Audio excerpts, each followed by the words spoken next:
السلام عليكم ورحمة الله وبركاته، وأهلا بكم في حلقة جديدة من حلقات قناة دبري ووفري مع شيماء. النهاردة يا حبايبي هنعمل مع بعض بسبوسة حلوة جدا سهلة بسيطة، ببيضة واحدة بس. هتطلع معايا ما شاء الله كمية كبيرة جدا. بسبوسة بتاعتنا النهاردة بحاجتين، بالبرتقال وبالكراميل، نكهتين مختلفتين بس بجد مع بعض عاملين دويتو هايل جدا مع بعض في البسبوسة. اللي هيجربها فعلا يعني هتشرفه قدام ضيوفه ان شاء الله. مبدئيا كده اول حاجه هنعملها في البسبوسه هي اول حاجه الشربات عشان يلحق يبرد معايا. الشربات بتاعها حابه اعمله بالبرتقال برضه عشان تبقى نكهه البرتقال هي اللي غالبه معايا في البسبوسه. وهي عباره عن كوبايه ونص من السكر، ده الشربات بتاعها او السيرب بتاعها.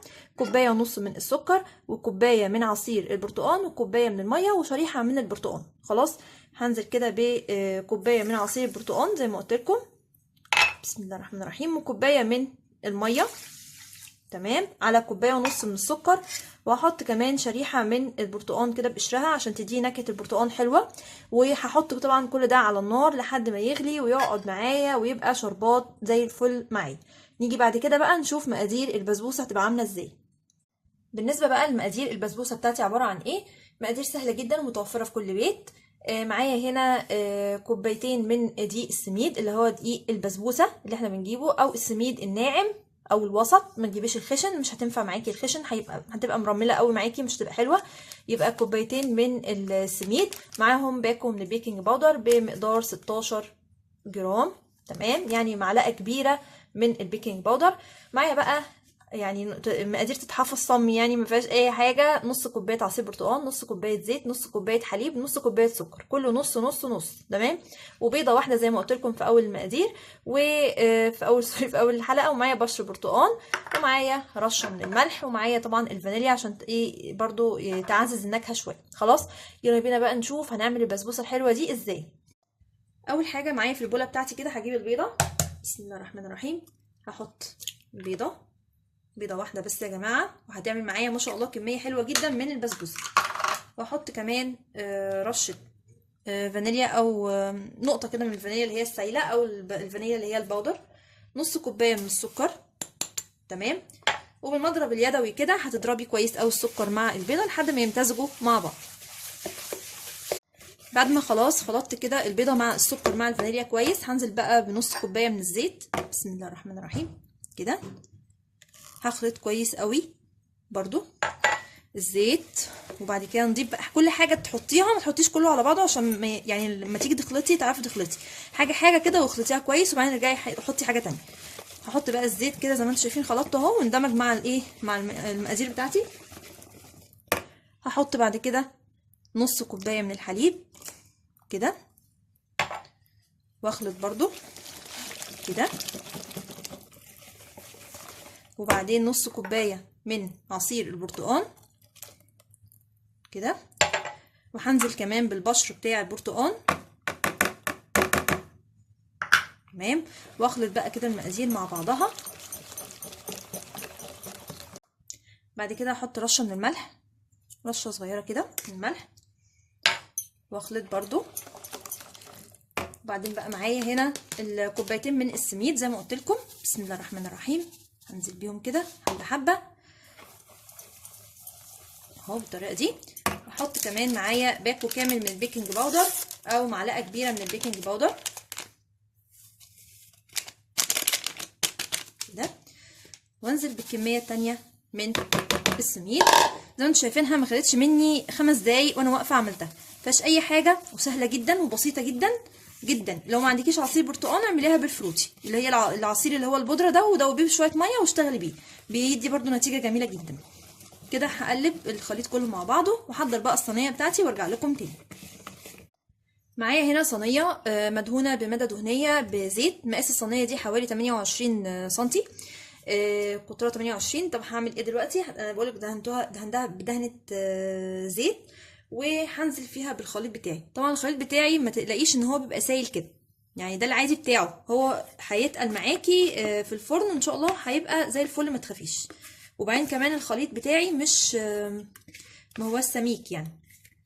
خلاص، هي دلوقتي مش هتبقى سميكه قوي، لا هي هتبقى ايه، رفيعه شويه، لكن لما تدخل الفرن هتلاقيها عليت معاكي. خلاص، طبعا انا هقلبها كده شويه لان السميده عندي رقت شويه تحت. بحاول ايه اقلبها كده زي ما انتم شايفين اهو. تمام. هدخلها بقى الفرن على درجه حراره 180 اللي هتستوي من تحت. لحد ما تستوي من تحت هشغلها بعد كده الشوايه تاخد وش من فوق واطلعها لكم واوريها لكم تبقى عامله ازاي. كده خلاص البسبوسه بتاعتي طلعت من الفرن زي ما انتم شايفين، اخدت لون جميل جدا وبقت هشه كده وجميله جدا، فعلا تستحق منكم التجربه يا جماعه، وما خدتش مني وقت خالص في الفرن. هعمل بقى دلوقتي ايه الشربات بتاعي اهو اللي احنا عملناه مع بعض جاهز. هنزل عليه كده ايه، هو بارد وهي سخنه، يعني حاجه منهم تكون بارده وحاجه منهم تكون سخنه، ما يبقاش الاثنين سخنين. تمام. عكس بقى البسبوسه بتاعتنا احنا اللي هي من غير بيض خالص اللي احنا بنعملها، فالاثنين بيبقوا سخنين. تمام. هفضل بقى ايه اسقلها كده، وهي ايه بتشرب مني. نجاحها انها بتشرب معايا الشربات اللي انا بديهولها.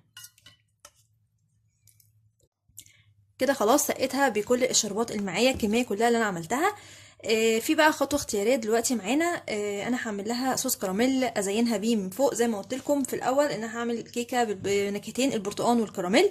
حابه ان انت تسيبيها على كده مفيش اي مشكله، هي كده زي الفل ومفيهاش اي حاجه. عايزه بقى النهارده هعمل بقى ايه الخطوه الثانيه اللي هي الكراميل او صوص الكراميل اللي هنعمله مع بعض دلوقتي باسهل طريقه وبطريقه اقتصاديه جدا، ونحطه بقى عليها. نشوف بقى نعمل ازاي صوص الكراميل على النار. معايا بقى هنا في طاسه على النار فاضيه اهي، هنزل فيها بكوبايه من السكر زي ما انتم شايفين كده عشان يتكرمل معايا. طبعا انا مش هاجي جنبه خالص، هسيبه كده كل شويه يهز في الايه في الطاسه بتاعتي كده لحد ما يتكرمل معايا السكر بتاعي، وهحطه على نار متوسطه، ما تعليش النار قوي ولا توطي النار قوي. خلاص. طبعا انا هكرمل السكر وارجع لكم تاني ونشوف هنكمل صوص الكراميل ازاي. ده كده شكل الكراميل بتاعي خلاص بعد ما اخد لون حلو كده وسايح. شايفين اهو بقى لونه حلو ازاي. ما تخليهوش يغمق عن كده عشان ما يمررش معاكي. هنزل بقى عليه بمعلقه من الزبده بسم الله الرحمن الرحيم، وخليكي حريصه وتكوني بعيد عن يعني تكون معاكي معلقه طويله كده علشان الكراميل ده الحوادث بتاعته كتير، ربنا ايه يعني يكفينا يعني ان شاء الله شره. خلي بالك منه ما يكونش حواليكي بس ولادك، تكون بعيد عنك. اول ما قطعه الزبده كده تحسي انها دابت فيه هننزل بقى بنص كوبايه من الحليب. نص كوبايه من الحليب، يستحسن يكون الحليب سخن علشان ما يكلكعش معاكي اهو زي ما انتم شايفين اهو. انا بس ما كانش عندي وقت اسخن الحليب فانا حاطاه بارد، لكن انتي حطيه سخن. بسم الله الرحمن الرحيم. حبه بحبه، ما تحطوش كله مره واحده بالطريقه دي كده. ده شكل صوص الكراميل بتاعي خلاص بعد ما دوبت السكر اللي كلكع ده معايا واحده واحده كده وبالراحه، بيدوب معاكي وبيتكون معايا صوص الكراميل. طبعا دلوقتي انا هسيبه يبرد وبعد كده نحطه فوق وش البسبوسه بتاعتي. بعد ما خلاص الكراميل بتاعي برد شويه هنزل بقى عليه على البسبوسه بتاعتي كده بسم الله الرحمن الرحيم كده زي ما انتم شايفين. هبدا اوزعه كده فوق وش البسبوسه بتاعتي.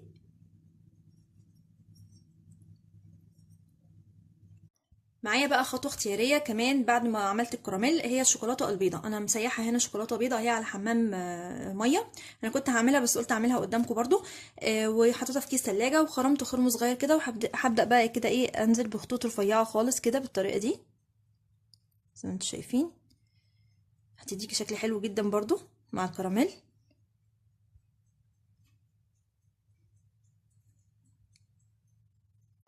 بعد ما عملتها كده بقى بخله معايا كده هروح عامله بقى ايه الحركه بتاعتنا التمام اللي احنا بنعملها دي، بتخلي طبعا شكلها رائع جدا الحركه دي.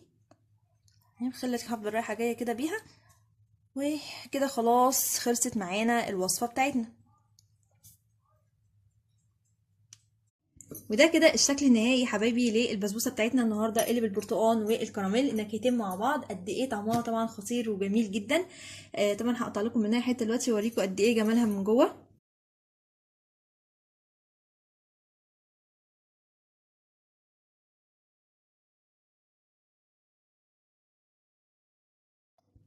كده شكل الحته اللي قطعتها لكم، شايفين بقى قد ايه جميله، قد ايه هشه وحلوه فعلا، والكراميل كمان عامل لها طعم حلو جدا اهو. شايفين بقى مش عايزه اقول لكم بقى على طعمها قد ايه جميل، والبرتقال كمان عطاها لون حلو جدا من جوه.